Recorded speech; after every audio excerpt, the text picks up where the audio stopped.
France Bleu, spécial élection régionale 2015. Bonsoir à tous, France Bleu est très fier ce soir, très fier d'accueillir dans ses studios de Saint-Étienne le grand débat d'avant-premier tour dans la région Auvergne-Rhône-Alpes. Pendant une heure, vous allez découvrir les projets, vous allez comprendre les différences et vous allez, on l'espère aussi, en apprendre sur cette nouvelle région. Une info, un mot pour bien situer cet enjeu.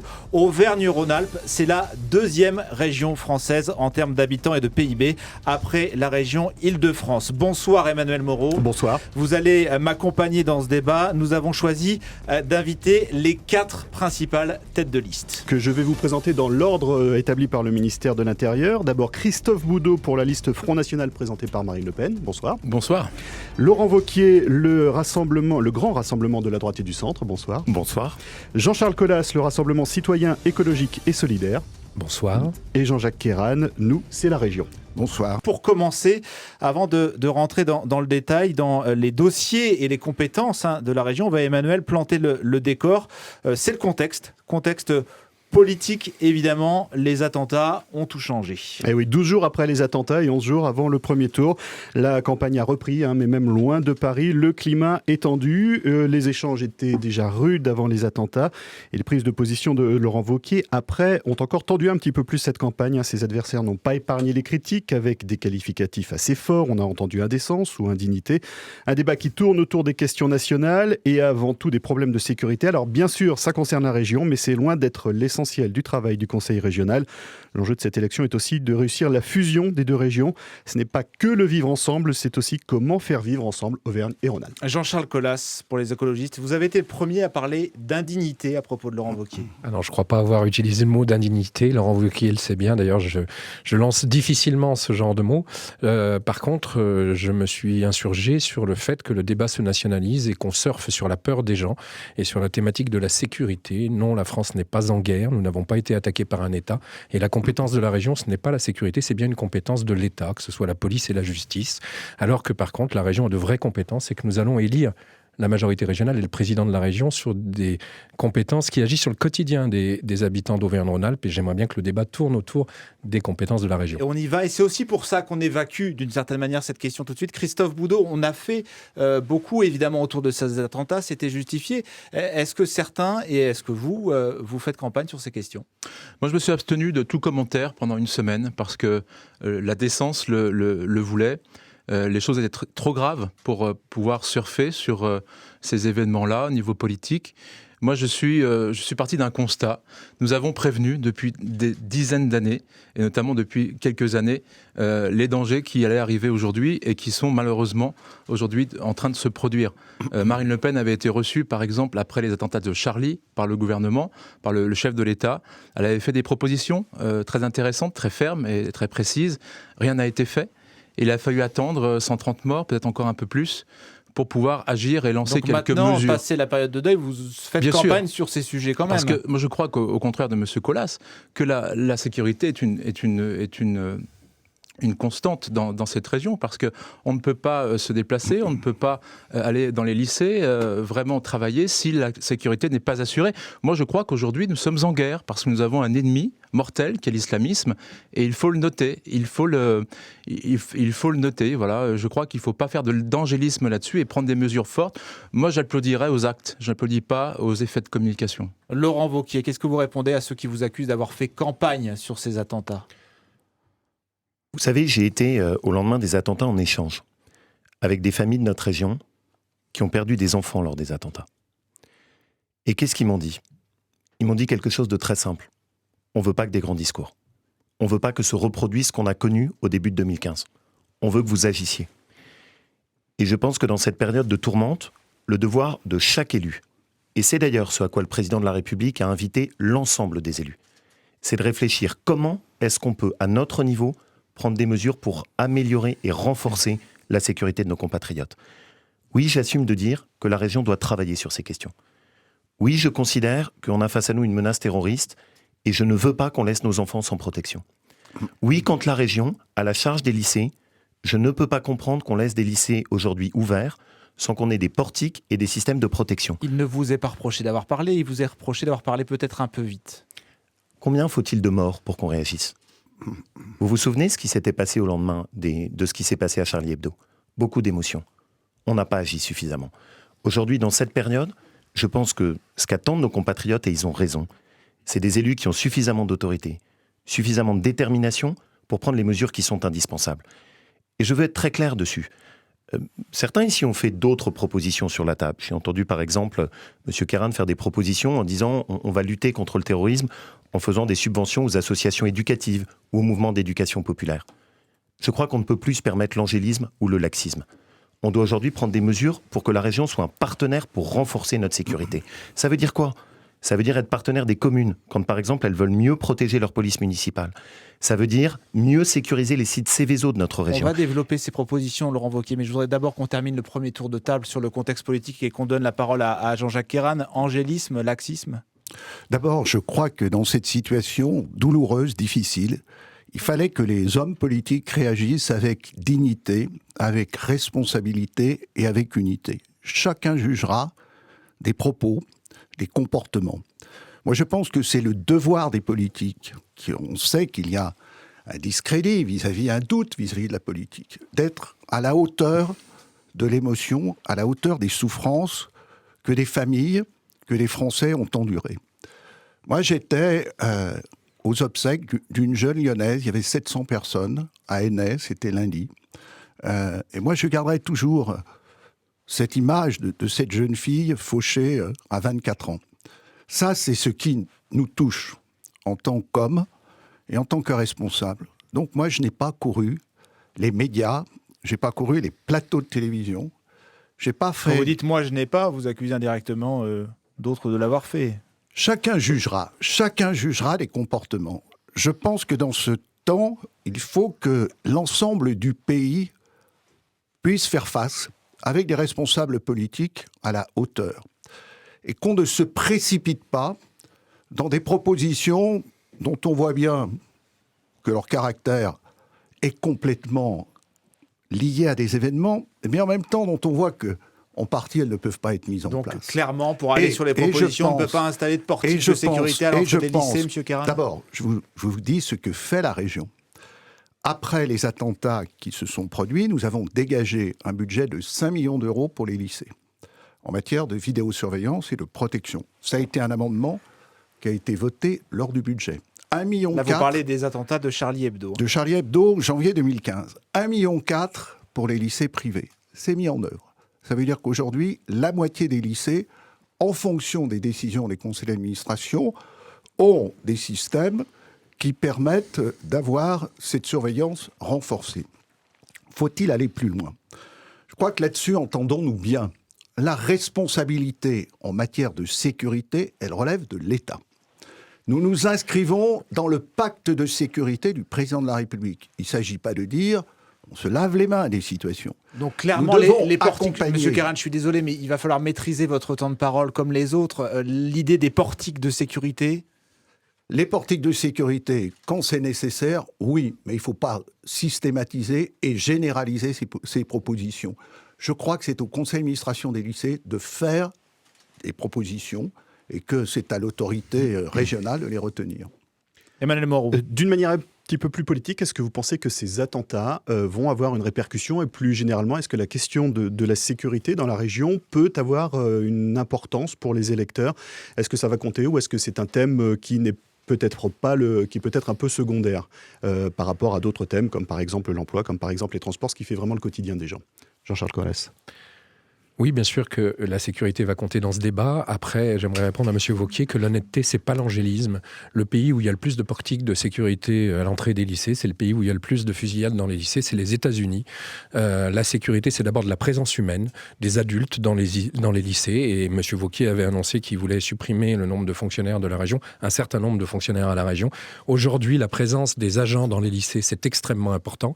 Et de la même façon, dans les trains, puisqu'il a été question des TER et des gares, on a aujourd'hui une sécurité au niveau des TER, des gares et des lycées qui est quand même bien supérieure à celle des rues de la plupart de nos agglomérations et des parkings de supermarchés. Je crois qu'il ne faut pas se tromper de combat et surtout pas instrumentaliser la peur des gens. La réponse de Laurent Wauquiez.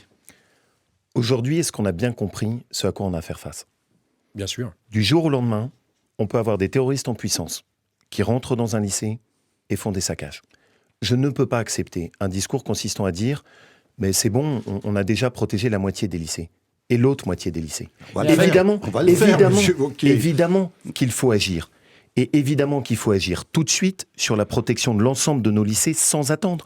Évidemment que les mesures doivent être des mesures de portique, des mesures de vidéoprotection, des équipes qui sont mobilisées avec des personnels qui sont dedans. Depuis 15 ans, évidemment aussi que de ce point de vue, et j'attends toujours, Monsieur Boudot, les propositions que vous ayez faites en la matière.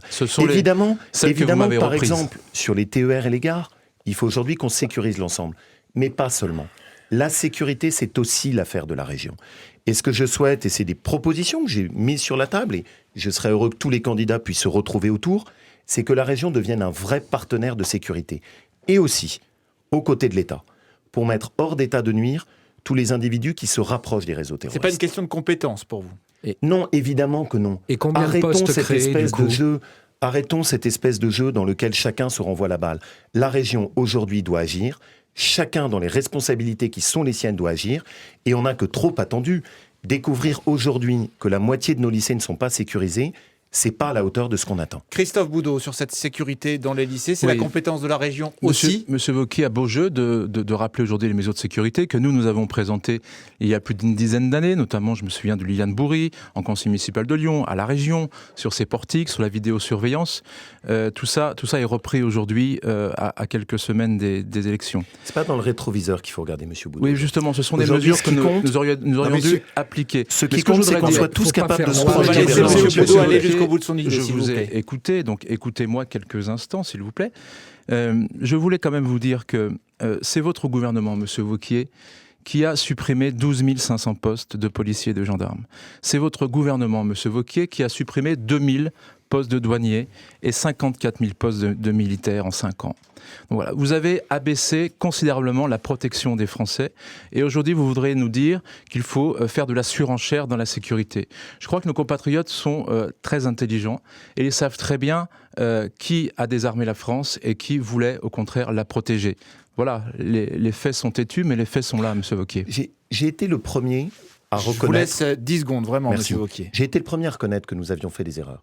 Et que le premier qui ne fasse pas d'erreur ici donne des leçons. Laissez la place à ceux qui n'en font pas. L'objectif, Monsieur Boudot, aujourd'hui, c'est pas qu'on regarde dans le rétroviseur. C'est qu'on s'interroge sur demain. Et demain, ce qui compte pour nos compatriotes, c'est de savoir qui aura l'autorité.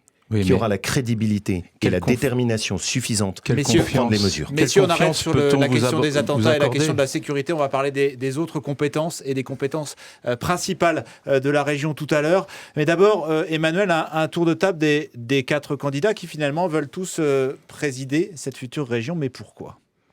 Oui, on en arrive effectivement à ces considérations un petit peu plus régionales. Alors pour planter le décor, pourquoi est-ce que vous faites partie de la majorité sortante, Monsieur Colas ? Pourquoi est-ce que vous avez peu de chance d'être président, Monsieur Boudot ? Voilà, un petit peu dans la provocation. Peu de chance. Selon les sondages. Alors après, vous allez me dire que les sondages... Vous savez que les 3 forces politiques sont équivalentes aujourd'hui dans les sondages, si vous parlez des études d'opinion. Je crois que toutes les chances d'arriver... Oui, je parle de la région. Si je suis à 26%, M. Kéran à 27% et M. Wauquiez à 30%, et qu'on considère qu'il y a toujours une marge d'erreur de 2 à 3 points, moi je considère, et je l'ai dit dès mon entrée en campagne, dès le 6 juin dernier, que je peux arriver en tête au premier tour, et j'arriverai en tête au premier tour de cette élection. Est-ce que Auvergne-Rhône-Alpes est une région prônable par le Front National, comme les Nord-Pas-de-Calais et Picardie ? Comme le sont plusieurs régions en France, le Nord-Pas-de-Calais, l'Est de la France, le Sud, le Languedoc-Roussillon, Midi-Pyrénées, toutes ces régions ont une écoute du Front National. Je crois qu'aujourd'hui, le Front National est écouté beaucoup par nos compatriotes parce que nous avions dit ce qui allait se passer, nous avons des mesures très fermes et très justes. Sans alliance, ce sera compliqué. Et justement, le problème des alliances, c'est qu'on voit M. Colas et M. Kéran aujourd'hui côte à côte. Ils se sont battus pendant 6 ans. M. Kéran a été soumis au chantage quotidien, permanent des écologistes. M. Wauquiez a pratiqué une alliance très dommageable pour sa liste, parce qu'il s'est allié avec l'UDI dès le mois de juillet, alors qu'il fait le grand écart permanent. Donc région cohérence politique pour le Front National. Oui, avec des convictions assumées, avec notre programme assumé. On va donner la parole aux autres candidats.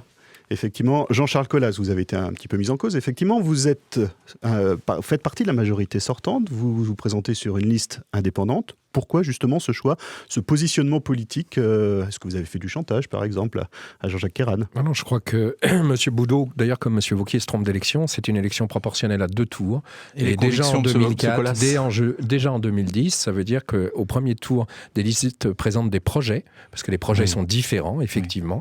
Et ce sont les électeurs qui, au premier tour, donnent le poids de chaque projet et qui peuvent après fusionner. C'est le principe de cette élection à 2 tours. Ça n'abuserait personne. Qui existe aussi aux élections municipales. Et je crois que beaucoup de vos camarades, aux uns et aux autres, ont fait exactement les mêmes choses sur d'autres élections. Nous, on l'a fait en 2004 et en 2010. En 2004 et en 2010, ça a permis à la gauche, aux écologistes, de gagner la région.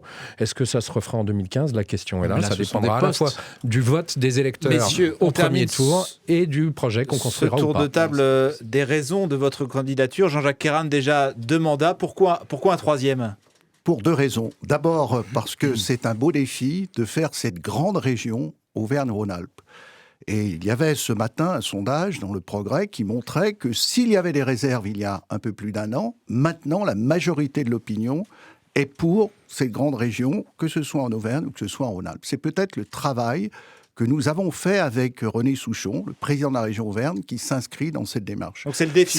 C'est aussi le fait que les acteurs, que ce soit les syndicats, que ce soit les chambres de commerce, que ce soit les associations, se sont emparés de ce projet. 2e élément, une élection n'est jamais courue d'avance. Chacun défend ses chances ici. Je constate qu'aujourd'hui, d'après les sondages, rien n'est joué. Et moi, je suis un battant. Je ne fais pas de propositions irresponsables. Je suis engagé. Je n'exploite pas, comme M. Wauquiez, le business de la peur. Je pense qu'il faut que nous soyons responsables et que notre région veut à sa tête une personnalité qui soit rassurante, qui soit tolérante, qui soit intègre, et non pas quelqu'un qui court les plateaux de télévision et qui est d'abord occupé à Paris avant d'être dans notre région. C'est le sens de mon engagement. La réponse de Laurent Wauquiez. Aujourd'hui, notre région a besoin d'un renouvellement. Elle a besoin profondément d'un nouveau souffle. Monsieur Kéran est élu depuis 1978. Ça fait 10 ans qu'il s'occupe de la région. On a besoin, en politique, d'avoir un changement de génération. Dans la région aujourd'hui, on n'a vu que des gaspillages, des scandales sur la gestion, c'est faux, des augmentations. Wauquiez. Je ne vous ai pas interrompu, monsieur Kéran. Vous prétendez rassembler, vous devriez l'incarner avec votre attitude et faire preuve d'un peu moins d'agressivité.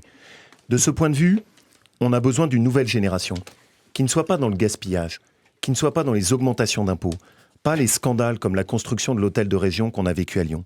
Une région dont vos auditeurs puissent se dire « oui, je vois clairement ce qu'elle a fait autour de moi ». Et c'est ce nouveau souffle que je veux apporter. J'ai voulu le faire dans un esprit de rassemblement, dans un esprit où on a fédéré le plus largement possible la droite, le centre, tous ceux qui sont impliqués dans la société civile Le grand écart, et qui aujourd'hui sont déçus. Rassembler, monsieur Boudot, ça n'est jamais faire le grand écart. Et c'est une erreur que vous commettez. Non. On peut avoir des convictions claires et pour autant fédérer les gens. Si je peux répondre à Messieurs, M. Wauquiez. vous avez 10 secondes et après on va passer au sujet de fond. Je crois que vous avez commis une imprudence qui est magistrale, c'est de vous allier avec des gens qui ne correspondent pas, qui ne pensent pas la même chose que la plupart de vos électeurs. L'UDI et l'UMP, les personnalités de l'UDI ne pensent pas du tout la même chose que la plupart de vos électeurs. Et ça, c'est une faute magistrale que vous avez faite. Allez, 19h19, non, Laurent Wauquiez, on va parler des autres sujets après sur France Bleu. Merci de suivre ce grand débat d'avant-premier tour. On parle dans un instant transport et grands projets. Emmanuel, on s'intéresse maintenant au train, au TER, l'une des principales compétences de la région. Il va falloir que tout le monde se mette d'accord. Oui, les TER qui peuvent être aussi des bus et ça risque de prendre de plus en plus d'importance entre 2 régions très déséquilibrées avec Rhône-Alpes qui a donc une desserte pratiquement de banlieue, Auvergne où ce sont des petites lignes où le trafic est beaucoup moins important. Un chiffre, le trafic entre Saint-Étienne et Lyon au quotidien, c'est le même que pour l'ensemble de la région Auvergne. Donc comment faire pour améliorer effectivement la desserte, améliorer le service aux voyageurs, ce qu'ils demandent peut-être avant tout, c'est des trains réguliers à l'heure et qui soient utiles pour aller au travail, pour aller au lycée, pour aller là où ils doivent aller tous les jours. Un exemple parmi d'autres, il faut 2h30 en ce moment pour faire Clermont-Saint-Étienne. Jean-Charles Colas. Oui, je crois qu'il ne faut pas résumer l'enjeu des TER à comparer du périurbain, du RER, comme il y a entre l'agglomération de Saint-Étienne et celle de Lyon, et puis la nécessité de desservir aussi la totalité des territoires. 80% d'Auvergne-Rhône-Alpes, c'est du rural, c'est de la montagne, et il faut des lignes aussi dans les territoires, on va dire, moins denses, avec sans doute moins de fréquences, pas le même service. On a 160 trains entre Saint-Étienne et Lyon, on ne peut pas mettre la même chose, bien évidemment, sur la ligne des Alpes ou en Auvergne. Et il faut des lignes voyageurs dans tous les départements, par exemple en Ardèche. Il faut bien sûr des lignes voyageurs ferroviaires dans tous les départements, complétées par un réseau de cars qui rabat sur le ferroviaire. Et il faut réouvrir la rive droite du Rhône en Ardèche aux voyageurs. Ça, c'est un enjeu essentiel pour lequel nous nous sommes beaucoup battus. C'est un enjeu important pour les années à venir, d'autant plus que la direction de la SNCF a plutôt envie de diminuer le nombre de trains. Donc il y aura un vrai bras de fer à mener avec la direction régionale de la SNCF. Justement, Jean-Jacques Herrane, le bras de fer avec la direction de la SNCF s'est tendu. La convention a été reportée d'1 an. Oui, nous l'avons engagé parce que nous pensons que la SNCF, qui est en situation de monopole, qui est l'exploitant des TER, doit progresser, que ce soit sur l'information des voyageurs, sur la régularité. Les résultats ne sont pas suffisants. En même temps, le rôle de la région, c'est d'investir. Il y aura des investissements dans le cadre du plan qui va se dérouler 2015-2020, plus d'1 milliard d'euros d'investissement sur les infrastructures, ça coûte cher. C'est également le matériel. Aujourd'hui, 80% du matériel est du matériel qui a moins de 10 ans. Ça, c'est l'effort qu'ont fait les régions. Là, vous parlez de Rhône-Alpes, mais je crois que c'est pas le cas en Auvergne. Mais c'est vrai aussi pour l'Auvergne, dans la mesure où l'Auvergne n'a pas la même structure. Mais moi, je pense qu'il faut conserver des lignes qui sont aujourd'hui des lignes menacées. Vous en connaissez une ici. Saint-Étienne, Clermont, en passant par Montbrison et par Noiretable, c'est une ligne qu'il faut préserver. Il faut préserver ces petites lignes et en même temps avoir un service meilleur pour les trains du quotidien. Ça, c'est la démarche que nous aurons vis-à-vis de la SNCF. Et desservir l'Ardèche en train voyageur ? Nous avons voté 10 millions d'euros, justement, pour un engagement sur une première partie en ce qui concerne la rive droite du Rhône. C'est un engagement, mais il y a d'autres projets aussi. Il y a Sathonay-Trévoux, qui est important. Il y a aussi le Nord-Isère pour aller jusqu'à Pont-de-Chéruy. Vous voyez qu'il faut améliorer les dessertes. Améliorer la desserte, Christophe Boudot ? Oui, bah alors quand on parle des TER, il faut pas oublier que 80% du billet des usagers est payé par la collectivité. 65% seulement, monsieur Boudou. Bon, 65% si vous voulez, moi j'ai 80%, non. On pourra se battre sur les chiffres, monsieur Colas, mais en tout cas, il faut bien penser que les usagers sont quand même... Il faut juste connaître les dossiers. Oui, monsieur Colas, bien sûr. Enfin, si vous voulez parler des dossiers de la SNCF, moi je peux vous en parler parce que j'étais dans la commission. Et j'ai vu pendant 6 ans la haine que vous avez entretenue avec la vice-présidente du Parti Socialiste, vice-présidente de la région, vous, président de commission, et vous avez fait, j'allais dire, vous avez eu... les Rhône-Alpins ont perdu 6 ans, voire 10 ans, parce que ça fait déjà 10 ans que M. Caron est au pouvoir, avec le manque de relations, le manque de coordination entre la vice-présidence et la présidence de commission. Je vais vraiment vous demander d'aller au fait. Vous avez vraiment beaucoup d'avance en termes de chronométrage. C'est pour répondre à M. Colas. Ce que je vais vous dire, c'est qu'aujourd'hui, il faut rééquilibrer la relation de partenariat entre la SNCF et la région. Parce que c'est très important, on voit la ponctualité qui baisse, la régularité des trains qui baisse, on voit la sécurité aussi dans les trains, on voit aussi la fraude qui augmente beaucoup. Donc tout ça, je crois qu'il faut demander beaucoup plus à la SNCF que ce n'est fait aujourd'hui. Moi j'ai une mesure très, très importante, par exemple les 3 millions d'euros qui sont aujourd'hui... rendus par la SNCF à la région, par exemple, et qui sont rendus à la région sous forme d'action de communication. Cet argent-là, en tant que président de région, je le donnerai, moi, aux usagers, au comité de ligne et à tous ceux qui sont déçus par la ponctualité qui est incroyable aujourd'hui. Laurent Wauquiez. C'est ce que nous avons prévu, permettez-moi de le dire, en 2016, avec la garantie voyageurs qui permettra d'indemniser les voyageurs quand il y a trop de retard de la part de la SNCF. Caron, mais ça fait 10 ans déjà que vous redonnez ça en budget de communication. On va entendre messieurs Laurent Wauquiez sur le sujet des TER et des trains. Que feriez-vous de différent ? D'abord, le bilan est calamiteux. Ça fait 10 ans que la région est gérée par le Parti Socialiste. Il faut qu'on sache que nous avons les trains les plus en retard de France avec la région PACA. Certaines lignes, comme la ligne Lyon-Annecy, ont 1 train sur 4 qui est en retard. La ligne Saint-Étienne-Lyon a des retards extrêmement réguliers. Première ligne TER de France. Première ligne TER de France avec extraordinairement de retard. Hier, je l'empruntais, 15 minutes de retard sur la liaison avec Lyon-Perrache. Et on a des problématiques... vient de vous expliquer qu'il demandait des comptes à la SNCF. Bien sûr, mais bien sûr. Vous pensez qu'il y a encore qui que ce soit qui croit un président de région qui a exercé le pouvoir pendant 10 ans et qui, au moment de l'élection, vous dit « N'ayez pas de doute, je vais demander des comptes à la SNCF. » Monsieur, 1 million d'euros. vous ignorez beaucoup de choses, monsieur Wauquiez. Si juste, monsieur Kéran, je peux m'exprimer sans être interrompu, puisque j'essaie de le jusqu'au bout de cette pratiquer. idée, on donnera la Débat, parole à je vous Jean-Jacques répondrai Kéran. après. Monsieur Kéran, vous prétendez être un président respectueux, vous devriez faire un petit peu plus attention à l'incarner dans votre propre comportement. Vous avez mis 100 millions d'euros sur la table par an pour essayer d'investir dans les lignes, et le résultat est catastrophique. Qu'est-ce qu'il faut faire pour le redresser ? Le redresser, d'abord, il faut investir en priorité sur les lignes qui sont les points noirs. Celles où il n'y a pas de créneau de dépassement et qui font que quand on a un retard, tout est bloqué et pénalisé. On a notamment, et des points noirs forts sur lesquels on doit porter, Lyon-Ambérieu, Lyon-Annecy, Lyon-Grenoble. Deuxièmement, il reste 20% de matériels qui sont en état catastrophique, avec des matériels qui sont extrêmement anciens, qu'il faut qu'on change rapidement. Et il y a un dernier sujet sur lequel je voudrais insister, et qui fait aussi une différence entre nous. Tout le monde ne prend pas le TER. Vous avez des territoires ruraux qui ne seront pas desservis par le TER, et qui supposent en Auvergne, mais pas seulement en Auvergne, aussi en Rhône-Alpes, que la région réinvestisse sur les routes. Parce que la région a décidé de ne plus mettre un seul euro sur les routes. On a aussi des gens qui, chaque jour, vont travailler en allant sur les routes, et c'est le devoir de la région de Donc prendre là, aussi en compte cette réalité. La réponse de Jean-Jacques Kéran sur les routes. D'abord, la réponse, monsieur Wauquiez, vous semblez oublier que la fréquentation des TER a augmenté de 50% au cours de ces 10 années. Avec une forte insatisfaction relevée par Que Choisir. Que nous avons créé le cadencement, que le matériel est un matériel neuf. Il y a des insuffisances. Ces insuffisances, il faut les compenser. C'est ce que nous attendons de la SNCF et c'est ce que nous attendons aussi de la part de la régularité qui doit être assurée. Quant aux routes, moi j'entends M. Wauquiez nous dire on va faire des économies partout. Et moi, je n'entends que des dépenses supplémentaires. Vous parlez de la 45, de l'annonce Je parle de la 45, du financement. mais M. Wauquiez a l'air d'aller beaucoup plus loin. Il veut aller sur toutes les routes.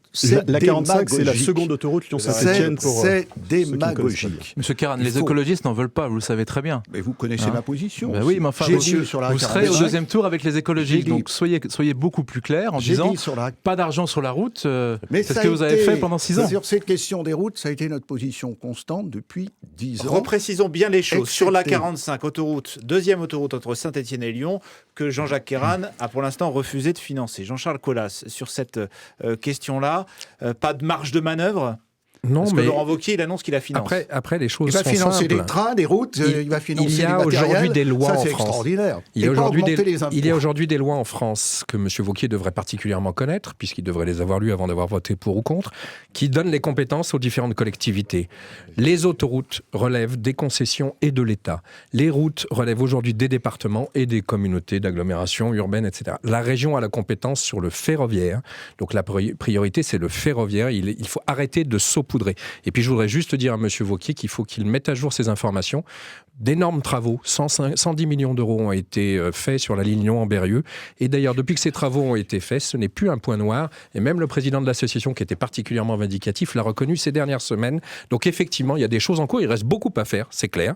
Mais il y a beaucoup de choses qui ont été faites aussi. Et les gens, les usagers, le reconnaissent quand c'est fait. Laurent Wauquiez, soyez synthétique, vous avez de l'avance en termes de temps de parole.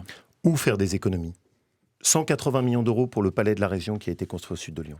80 millions d'euros pour le palais qui a été fait à Ça, Clermont. c'est fait, c'est dépensé. Mais c'est précisément, si cet rétroviseur, argent-là avait été mis sur nos routes, si cet argent-là avait été mis sur le ferroviaire, on n'en serait pas là. L'argent a été gaspillé dans notre région. Oui, vous l'avez voté avec M. Kéran. J'étais pas au conseil régional, M. Boudot. Bah oui, vous avez moi, 150 véhicules de fonction aujourd'hui qui sont au siège. Vous avez eu des scandales financiers à plus de 250 000 euros de frais de restaurant et de représentation. L'argent, répété cela depuis 2 la mois. masse salariale. Si juste je peux, et encore une fois, M. Kéran, ayez juste le respect de ne pas interrompre les personnes qui parlent. C'est un débat, M. De ce point de vue, vous avez doublé la preuve, masse quand même. salariale du siège de la région. Donc oui, l'argent a été gaspillé à la région. Oui, c'est une forte différence entre vous et moi. J'assume de dire que sur la durée du mandat, je veux faire 300 millions d'euros d'économie. Et il y a une autre différence entre vous et moi. Vous n'avez jamais dans votre vie baissé de taux d'impôt. Toute votre vie a été passée à augmenter les taux d'impôt. Ça fait 3 ans que dans ma ville, je baisse les impôts après avoir fait des économies. Il y a une vraie différence d'approche entre vous et moi. Alors, vous avez attaqué les impôts. On fait un tour de table rapide avec vous trois, messieurs, pour répondre à Laurent Wauquiez. Après, on passera aux autres sujets. Jean-Jacques Kéran. Moi, je ne réponds pas à M. Wauquiez qui, depuis le début de la campagne, énonce des contre-vérités. Je dis simplement qu'il faut une gestion qui permettent à notre région de passer le cap et de repartir. Quelles sont les propositions que je fais ? Nous disons qu'aujourd'hui, sur le budget de la région, on peut faire, sur le budget de fonctionnement, redistribuer 50 millions d'euros par an. C'est-à-dire qu'on aboutit à 300 millions d'euros. Il n'y a pas d'augmentation d'impôts. On sait très bien que la région, chaque contribuable peut prendre les colonnes de son avis d'imposition, de taxes d'habitation, de taxes foncières. Il n'y a pas d'imposition de la région. Il faut être honnête. Il faut dire les choses clairement. Donc vous on dites peut que faire... Laurent Wauquiez ne peut pas baisser des impôts qui n'existent pas. Évidemment, évidemment. Il faut, en ce domaine, dire qu'on doit redistribuer vers des politiques nouvelles qui mettent l'accent sur l'emploi, qui mettent l'accent sur la formation, vers des politiques aussi qui permettent de soutenir les investissements. Il est fondamental que nous ayons 800 millions d'investissements chaque année qui soient utiles pour les Rhône-Alpins, dans les lycées, dans le ferroviaire, dans le développement économique. C'est cela la mission de la région. La région ne peut pas se disperser partout. Elle doit être en fonction de ses responsabilités. Jean-Charles Colas, puis Christophe Bouleau, sur la question des économies et des impôts. Sur les impôts, M. Wauquiez dit effectivement beaucoup de choses qui sont fausses. Il y a 2 impôts aujourd'hui qui sont sous la maîtrise du conseil régional. La part modulable de la taxe sur l'essence qui représente moins d'1 centime par litre.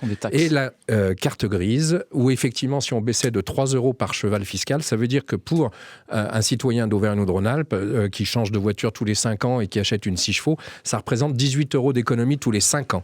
C'est vraiment un faux enjeu. 90% des recettes aujourd'hui de la région sont des dotations de l'État et non pas des impôts sur lesquels nous aurions la main, malheureusement, parce que ça nous permettrait effectivement de faire une vraie fiscalité écologique et de développer des choix politiques. Christophe Bouleau, même conclusion ? Non, la région a fait trop tourner son budget sur le plaît. fonctionnement. On voit très bien, c'est une collectivité d'investissement, mais le fonctionnement a pris beaucoup trop de part à la région. Nous voulons baisser les 2 taxes principales. La carte grise, le prix de l'essence, parce que nous voulons ramener ces taxes-là à un niveau national, à une moyenne nationale. Ça tombe bien, pour la carte grise, on est dans la moyenne. Non, c'est 43 à peu près, 46-43, avec l'Auvergne. Mais par exemple, nous voulons avoir un budget de rupture, nous, parce que depuis 32 ans, la région a toujours augmenté son budget. Et nous voulons faire baisser, par exemple, les subventions communautaristes, politisées aux syndicats. On gaffe d'argent public les syndicats, souvent d'extrême gauche, la CGT, les associations en veux-tu, en voilà. Je crois Donc vous faites des économies sur ce que vous appelleriez... les marqueurs de gauche. Les marqueurs de gauche. Sauf pour certains de vos amis. Par contre, les chambres d'agriculture, certains syndicats agricoles... Ce ne sont pas mes amis. Là, par contre, les chambres d'agriculture sont les amis des agriculteurs, monsieur Colas. Mais je crois que la région subventionne malheureusement pas que ses amis. Il faut aider les agriculteurs, monsieur Colas. Vous pensez. Il n'y a pas que le bio dans la vie, monsieur. Messieurs, il est 19h34. Non, Laurent Wauquiez, on va passer aux questions suivantes. Après 19h34 sur France Bleu, c'est le débat du premier tour des régionales en Auvergne-Rhône-Alpes. On se retrouve dans un instant. Et Emmanuel, on a regardé les programmes, on a vu un mot apparaître partout, le mot emploi. Emploi, effectivement, qui est une des priorités et qui est une des compétences avec l'apprentissage, notamment la formation professionnelle du Conseil régional. Une première question, vous êtes tous allés rendre visite à Jean-Dominique Senard, qui est le patron de Michelin, qui est la plus grande entreprise privée de la région. Est-ce que... Peut-être pas Michelin peut faire quelque chose, mais que peut faire la région pour aider l'économie ? On va commencer par Jean-Charles Colas, vous êtes un petit peu en retard en temps de parole. Vous savez, je crois que Jean-Dominique Senard l'a reconnu, mais au-delà, on a rencontré beaucoup de fédérations d'entrepreneurs, et y compris le président régional du MEDEF la semaine dernière. Les grandes entreprises n'ont pas besoin du soutien de la région. Par contre, elles ont besoin d'un environnement. C'est notamment la problématique de la formation et de l'apprentissage, et ils ont reconnu que les grandes entreprises ne faisaient pas tout à fait leur rôle sur le plan de l'apprentissage. Et puis, nous, on a un enjeu, la région, sur les petites et moyennes entreprises et les TPE. Et les grandes entreprises peuvent accompagner les PME et les TPE, notamment dans le développement à l'international, mais aussi parce qu'elles travaillent souvent en réseau. Donc le rôle de la région, c'est de soutenir essentiellement les petites entreprises, celles qui font de l'innovation, celles qui vont aller dans le cadre de la transition énergétique, parce que là, on a des dizaines de milliers d'emplois créés, qui sont des emplois locaux, de proximité, qui ne sont pas délocalisables. On ne peut pas aller faire rénover un bâtiment en Asie, il est obligé d'être rénové sur place. Et puis, on doit accompagner, créer un environnement avec les grandes entreprises, avec les fédérations d'entreprises et les syndicats d'entrepreneurs, pour accompagner les petites entreprises dans leur développement, pour faire de l'intelligence collective au niveau des territoires. C'est le rôle des pôles territoriaux de coopération économique, et les grandes entreprises sont prêtes à prendre leur rôle pour amener leur expérience, leur connaissance du terrain internationales, etc. Par exemple, C'est le cas de Michelin et M. Sénart l'a confirmé. On était bien sur la même ligne. Lui n'a pas besoin de l'aide de la région. Il vient d'investir 270 millions d'euros dans un centre de recherche et de développement très intéressant que j'ai visité. Par contre, il vit aussi parce qu'il y a un réseau de PME autour et lui, il est prêt à accompagner ces PME. Christophe Boudot, pour le Front National, quel est le message que vous faites passer au patron de Michelin quand vous lui rendez visite ? Écoutez, ça a été un entretien très constructif, très sympathique, mais je n'en dirai pas plus parce que nous avons convenu de rester très discret sur ce que nous avons dit.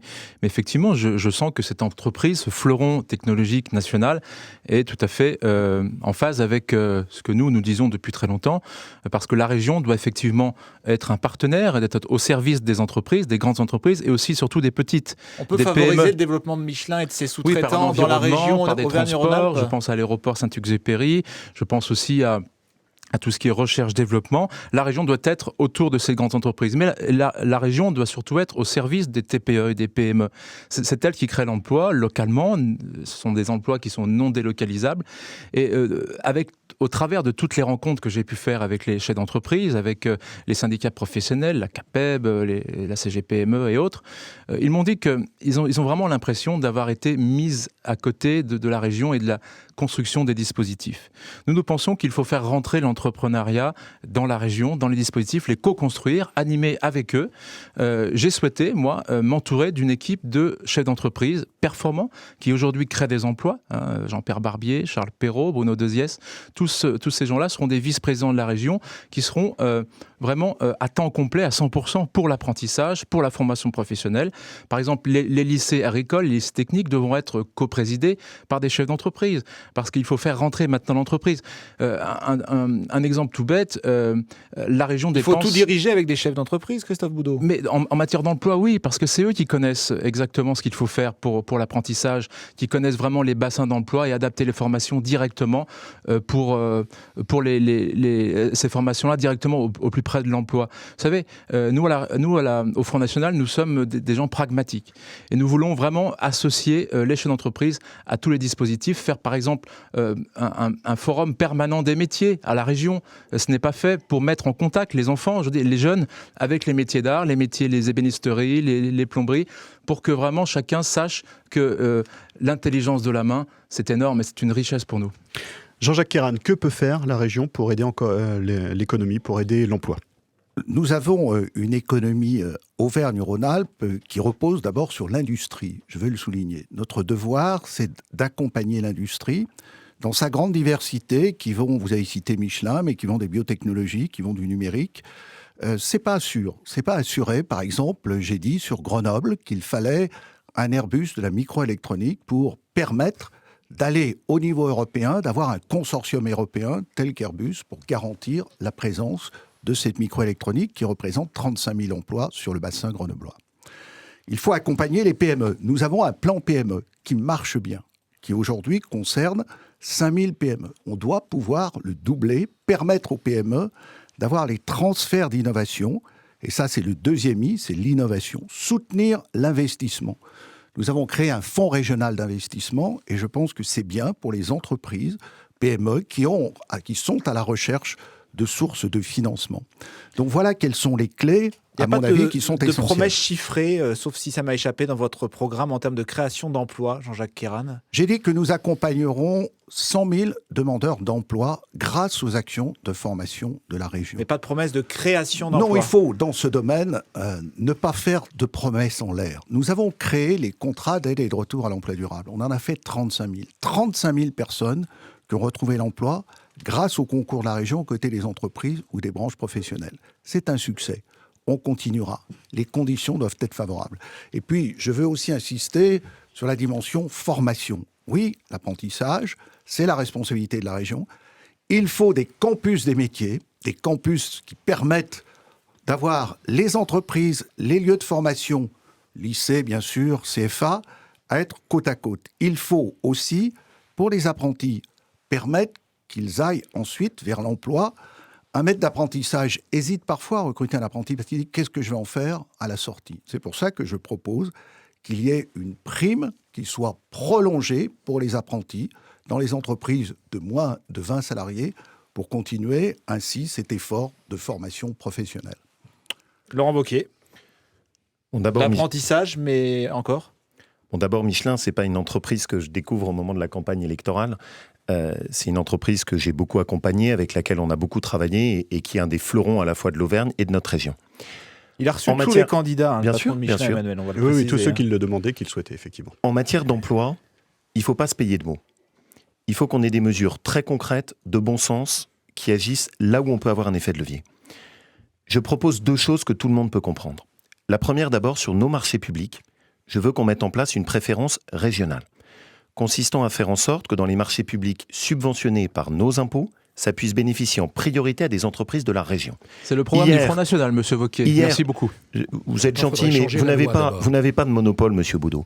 En la matière, j'étais à Valence hier, entreprise qui fait de la vidéoprotection, et qui me disait, et du génie climatique, et qui me disait, on n'a aucun bénéfice à être une entreprise de la région aujourd'hui dans les marchés publics, et souvent on voit des grosses entreprises étrangères nous passer devant. C'est la première chose que je veux changer. La deuxième, c'est réinvestir sur l'économie de proximité.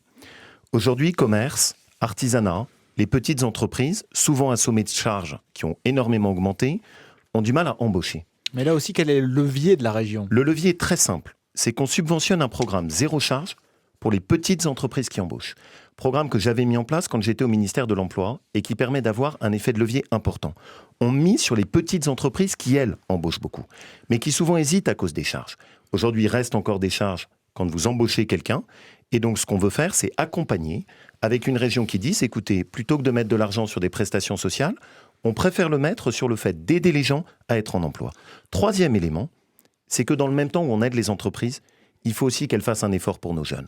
Et notamment, ce que je souhaite, c'est qu'il puisse y avoir un engagement, une entreprise, un apprenti, et qu'en contrepartie des aides qu'on donne aux entreprises, elles réouvrent la porte des entreprises à nos jeunes en apprentissage. Jean-Charles Colas, est-ce qu'à part le levier de l'apprentissage, un président de région peut vraiment faire quelque chose, si ce n'est être un VRP de sa région et aller chercher les entreprises ? Alors je pense qu'un président de région, et la région dans son ensemble peut effectivement, il faut qu'elle arrête d'aller sur les compétences de l'Europe et des États.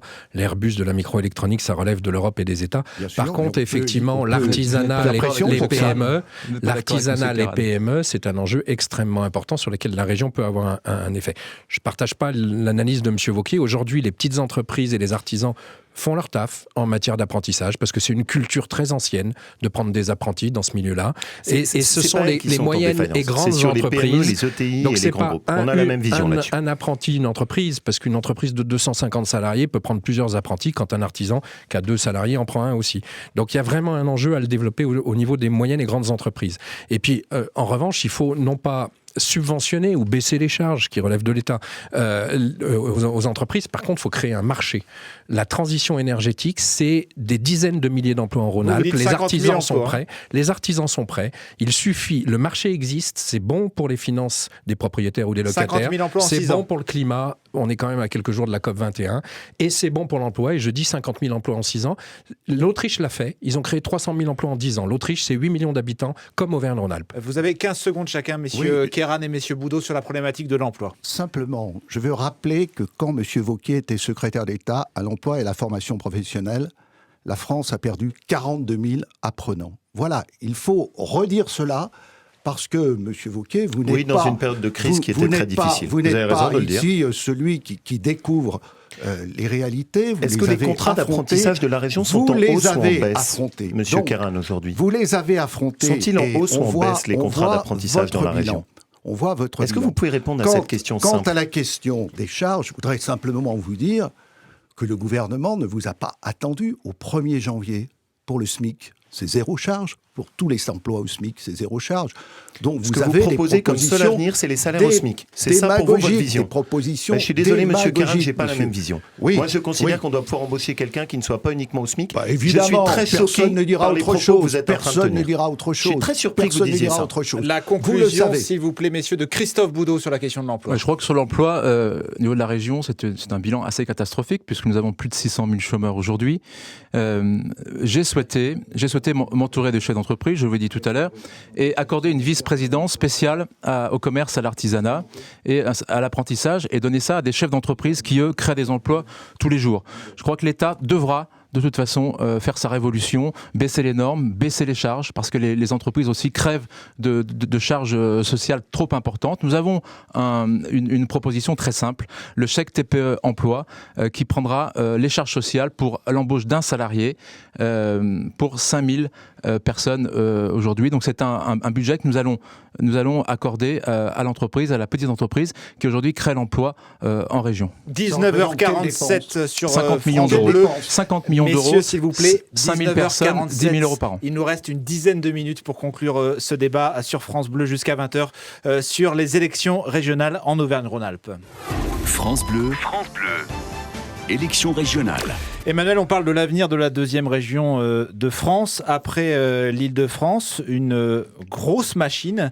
Il va falloir lui donner un petit peu de cohérence. Oui, c'est une grande région, du massif alpin au massif central, sans oublier un bout de Jura. Une grande région, ça veut dire 511 km par exemple pour aller de Chamonix à Aurillac par le trajet le plus court. Ça fait 6h30 de route, ça fait 364 km à vol d'oiseau. Ou alors en train, 11h et 4 changements. Mais bon, là je reconnais que j'ai un petit peu cherché la difficulté. Alors il y a bien des points communs, la montagne, les fromages et les formes d'Ambert et de Montbrison qui font le lien. Mais d'un côté on est plutôt foot, de l'autre plutôt rugby. En Rhône-Alpes c'est TGV, en Auvergne tortillard. Voilà, le futur président de région devra faire une réalité de ce qui est encore quelque chose d'abstrait, donner une cohésion et du sens à cette nouvelle région Auvergne-Rhône-Alpes. Messieurs, comment on donne de la cohérence à cette région et comment on fait en sorte, peut-être Jean-Jacques Queyranne, que ce ne soit pas la grosse région qui mange la petite? C'est une crainte qu'on entend beaucoup en Auvergne. Au moment où l'annonce a été faite de cette création de cette grande région, j'ai dit c'est une union. Il faut tenir compte que l'Auvergne a des atouts, des capacités, et qu'il ne s'agit pas pour nous, Rhône-Alpins, d'absorber l'Auvergne. Mais c'est plus un mariage de raison qu'un mariage d'amour. Ça devient un mariage d'amour. Les choses évoluent de ce point de vue-là, et je trouve que les relations qui s'établissent entre les partenaires sont des relations aujourd'hui très fructueuses et très confiantes. Alors comment faire ? D'abord, engager sur des projets régionaux qui portent en matière d'emploi, en matière de formation, mais aussi, tout à l'heure, on a parlé de sécurité. Moi, je pense que la sécurité, c'est un bien essentiel, mais qu'il y a aussi tout ce que nous pouvons faire et que nous devons faire dans le champ de l'éducation, de la culture, du sport, qui sont la vie quotidienne de nos concitoyens. Donc ça, c'est la tâche de la région. Par exemple, en matière sportive, l'idée que les CREPS qui vont nous être transférés au 1er janvier puissent constituer un très bel ensemble entre Vichy, Vallon-Pont d'Arc, Voiron, Chamonix, voilà, ça c'est un projet. C'est un projet qui mobilise nos jeunes, qui mobilise les forces que nous avons sur le champ sportif. C'est vrai aussi dans le domaine culturel, où les réseaux qui peuvent exister d'institutions culturelles sont aujourd'hui tout à fait proches à se dynamiser. Je pense sur les musiques, je pense que sur les domaines du théâtre. Il y a là beaucoup de champs possibles. Christophe Boudot, comment on donne de la cohérence à cette région? Vous avez des craintes, vous, défenseurs de la ruralité pour la région Auvergne? Oui, absolument, mais j'ai des craintes surtout sur cette réforme territoriale, en fait, qui est une réforme politique. Elle est là maintenant, on n'a pas le choix. Absolument. Qui a été bricolée, en fait, par le Parti Socialiste pour sauver des baronnies régionales, on le sait bien. Je ne vais pas reprendre la métaphore du rétroviseur, Christophe Boudot, mais il faut qu'on avance maintenant. Oui, mais les électeurs qui décideront. Avec des départements qui sont délaissés pour compte de cette réforme aujourd'hui, notamment le Cantal, qui se tourne naturellement vers Albi, vers Toulouse, et pas du tout vers Lyon ni Clermont-Ferrand. Je crois qu'il faut rééquilibrer, retrouver un équilibre territorial en réduisant toutes les fractures territoriales qui existent, les fractures numériques par exemple. Je sais qu'un plan conséquent a été fait par la région, mais il faut aller beaucoup plus loin aujourd'hui pour le développement du numérique. Donc investissement d'abord sur les zones rurales d'abord et sur l'Auvergne. Il faut sauver le monde rural parce que les Auvergnats par exemple ont vraiment un sentiment de déclassement aujourd'hui, avec des territoires qui sont enclavés, avec des territoires qui sont oubliés du numérique, oubliés aussi du médical parce que c'est très important. Mon spécialiste avec moi, docteur Delacroix, a fait tout un projet là-dessus parce que il faut absolument créer des maisons médicales pluridisciplinaires. Il y en a déjà une vingtaine, je sais, Monsieur Queyranne. Non, un peu plus. Il faut aller beaucoup plus loin. Il faut aller beaucoup plus loin parce que la région doit aujourd'hui se tourner vers ses territoires pour contrer cette réforme territoriale qui va créer des oubliés de la République. C'est la meilleure solution de contrer la réforme alors qu'elle existe maintenant. Est-ce que c'est pas contre-productif? Non, il faut que la région se tourne vers ses départements, vers ces territoires, vers ces richesses territoriales, pour ne laisser personne sur le bord du chemin. Et la région doit, impulser toute cette politique financière, cette politique publique vers les territoires et vers le monde rural, vers nos agriculteurs et vers l'ensemble des services publics. Laurent Wauquiez, vous qui êtes auvergnat, vous vous sentez déclassé ? Je suis même le seul auvergnat autour de cette table.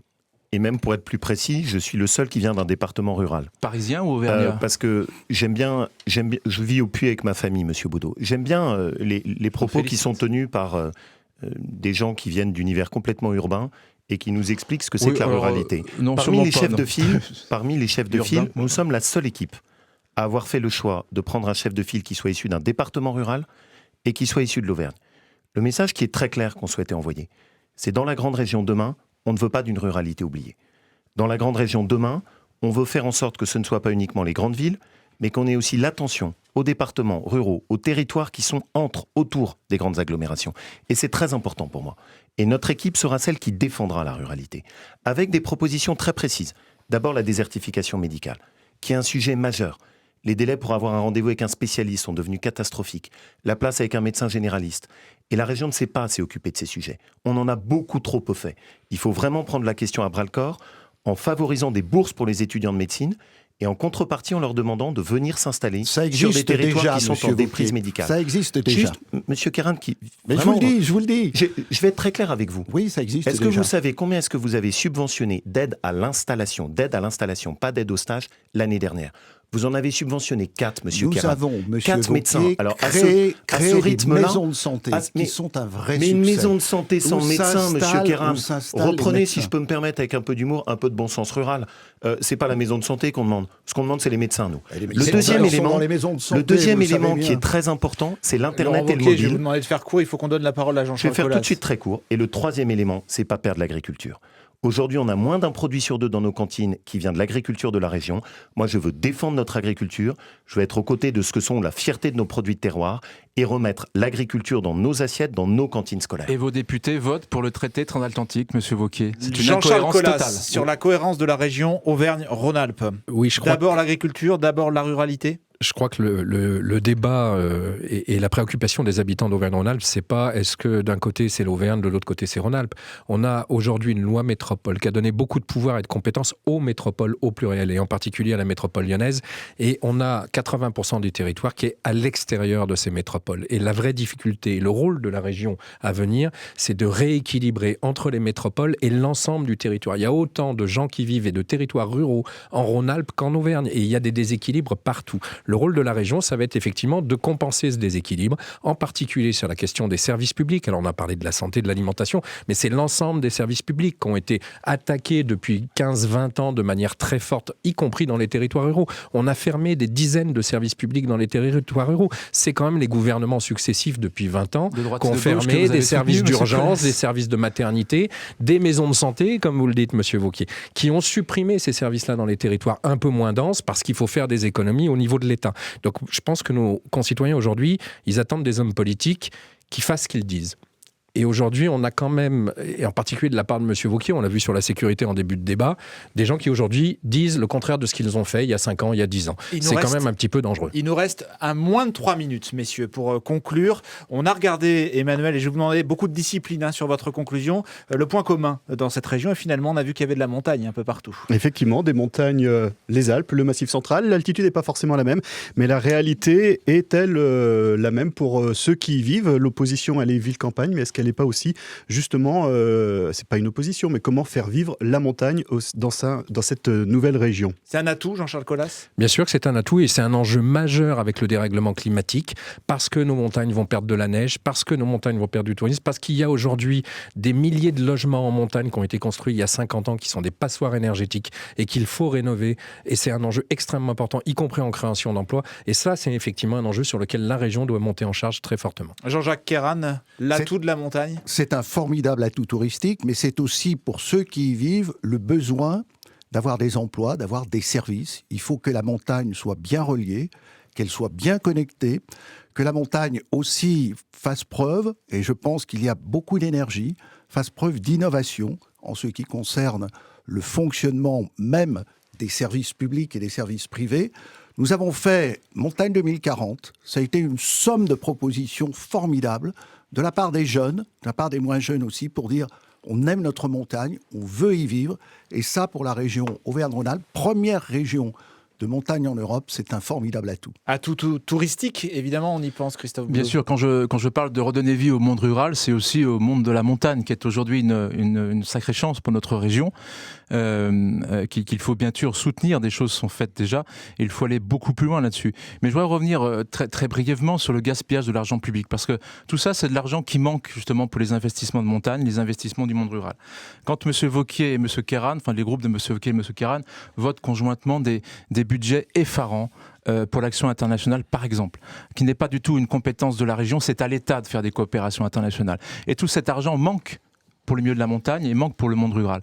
Lorsque les groupes de M. Wauquiez et M. Kéran financent par exemple 400 000 euros pour les cinémas au Burkina Faso. On est loin de la montagne là. Même 55 000 euros pour les entreprises au Vietnam. Tout cet argent, non, on n'est pas loin de la montagne, on y revient justement. Tout cet argent-là manque pour les politiques d'investissement, notamment sur l'accès au numérique dans les zones montagneuses. Laurent Wauquiez, la montagne atout touristique et donc économique forcément pour cette région. Visiblement, M. Boudot a du mal à rester en montagne. Moi, je préfère quand on reste dans la montagne de notre région. Mais je suis président des élus de la montagne. Cette réalité de la montagne, je la connais bien, Monsieur Boudot, contrairement à vous qui en parlez beaucoup, mais la connaissez assez mal. Oui, c'est la réalité du déneigement, la réalité des classes qu'il faut arriver, les classes scolaires qu'il faut arriver à garder. Vous mettez les chaînes dans des difficultés. S'il vous plaît, Monsieur Boudot. Monsieur Boudot. Allez-y. Il vous reste exactement 30 secondes pour débattre. Allez-y sur vos propositions, s'il vous plaît, Monsieur Wauquiez. Les réalités aussi de la difficulté à maintenir des petites entreprises, les structures de soins et de services publics. Des réalités dont M. Boudot parle, mais qu'il ne connaît absolument pas. Ce que je propose, c'est pas qu'on soit sur des grandes réflexions montagne 2040, mais qu'on se concentre sur un sujet. Si on veut garder de la montagne, et si on veut garder une montagne active, notre priorité, c'est réinstaller des médecins et la couverture Internet et mobile. Ça, c'est du concret et c'est pas des grands discours sur le Burkina Faso, Monsieur Boudou. Les autres listes, rapidement, c'est important qu'on les précise. Il y a l'UPR, il y a la liste 100% citoyen, la liste l'humain d'abord avec la gauche républicaine et sociale, la liste de lutte ouvrière et la liste de Debout la France, celle de Nicolas Dupont-Aignan. Merci à vous de nous avoir suivis. Rendez-vous évidemment le 6 décembre au soir. Merci, bonsoir.